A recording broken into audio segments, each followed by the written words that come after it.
வணக்கம் மக்களே. வங்கி கணக்கு வைத்திருக்கும் ஒவ்வொருவரும் கட்டாயமாக தெரிந்து கொள்ளக்கூடிய முக்கிய அறிவிப்புகள் தான் வெளியாயிருக்கு. ஸோ அது என்ன அறிவிப்புகள் அப்படிங்கிற முழு விவரங்களையும் தெரிஞ்சுக்க வீடியோ கொஞ்சம் கூட ஸ்கிப் பண்ணாம கடைசி வரைக்கும் முழுமையா பாருங்க. இதுதான் முதன்முறையா நம்ம வீடியோ பாக்குறீங்கன்னா மறக்காம நம்ம சேனலை சப்ஸ்கிரைப் பண்ணிட்டு அந்த லைக் பட்டனை தட்டி விட்டுருங்க. வாங்க வீடியோக்குள்ள போலாம்.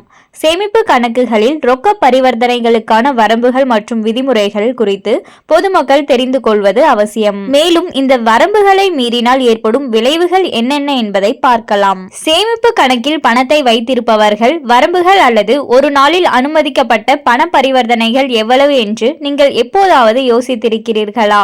வரி விதிகளின்படி ஏப்ரல் 1 முதல் மார்ச் 31 வரையிலான ஒரு நிதியாண்டில் சேமிப்பு கணக்கில் மொத்த ரொக்க வைப்பு அல்லது திரும்ப பெறுதல் ரூபாய் 10 லட்சத்திற்கு மிகாமல் இருக்க வேண்டும்.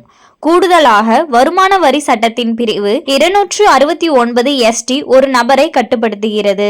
ஒரே நாளில் ஒரு பரிவர்த்தனை அல்லது ஒரே நிகழ்வின் பல பரிவர்த்தனைகளில் மற்றொரு நபரிடமிருந்து ரூபாய் 2 லட்சம் அல்லது அதற்கு மேற்பட்ட பணத்தை பெறுவது. இந்த வரம்பை மீறினால் ஆய்வு மற்றும் அபராதம் விதிக்கப்படும். ஒரு நிதியாண்டில் உங்கள் சேமிப்பு கணக்கில் ரொக்க பரிவர்த்தனைகள் ரூபாய் 10 லட்சத்தை தாண்டினால் என்ன நடக்கும்? அத்தகைய எந்த நடவடிக்கையும் அதிக மதிப்புள்ள பரிவர்த்தனையாக தகுதி பெறுகிறது. வருமான வரி சட்டத்தின் பிரிவு 114B கீழ் இதுபோன்ற நிகழ்வுகள் குறித்து வருமான வரித்துறைக்கு அறிவிக்க நிதி நிறுவனங்கள் கடமைப்பட்டுள்ளன. மேலும் ஒரே நாளில் ரூபாய் 50,000க்கும் மேல் ரொக்கமாக டெபாசிட் செய்தால் உங்கள் பான் கார்டை கட்டாயம் சமர்ப்பிக்க வேண்டும். உங்களிடம் பான் இல்லையெனில் படிவம் 60 அல்லது 61ஐ மாற்றாக சமர்ப்பிக்கலாம்.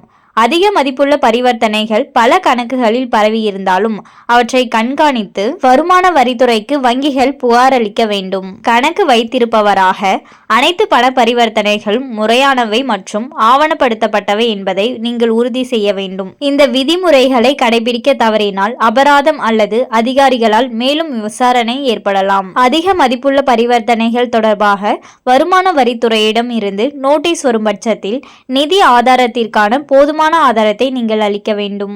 ஏற்றுக்கொள்ளக்கூடிய ஆவணங்களில் வங்கி அறிக்கைகள், முதலீட்டு பதிவுகள் அல்லது பரம்பரை தொடர்பான ஆவணங்கள் ஆகியவை அடங்கும்.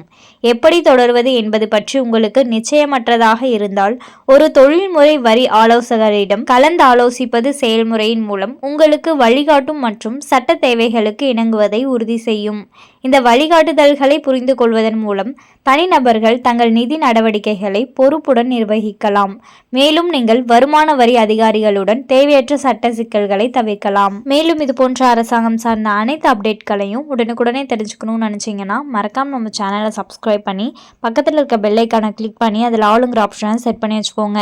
அப்போதான் நம்ம அப்லோட் பண்ணுற வீடியோ உடனுக்குடனே உங்களுக்கு நோட்டிஃபிகேஷனாக வந்து சேரும். அது மட்டும் இல்லாமல் அந்த லைக் பட்டனை தட்டி விட்டுருங்க. தேங்க்ஸ் ஃபார் வாட்சிங்.